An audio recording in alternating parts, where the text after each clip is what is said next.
Got stuck Bohol in 2013 is an experience I will never forget.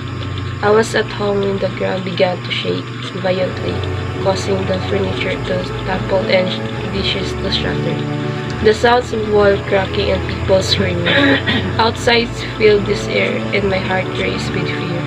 I remember rushing out of the house with my family, barefoot and trembling, as the aftershock continued outside. Neighbor was shuttled to get some crying, other people praying, as well as tired to proceed the chaos around us.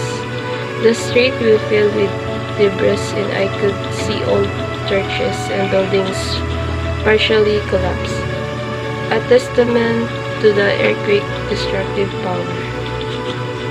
In the days that followed, life was too far from normal.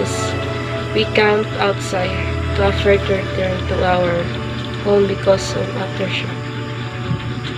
Electricity and water were cut off, and we have to rely on relief goods and kindness others to get by.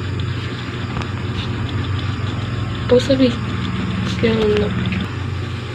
despite the hardship, the sense of community and release. Balik sa ubi, di ba ko?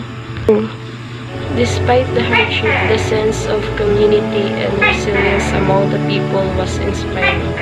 Everyone shared the little they had, and we had to work together and rebuild and recover.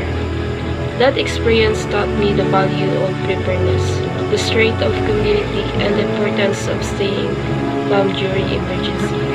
It was a painful chapter, but also a show me the unwavering spirit of Bulacan.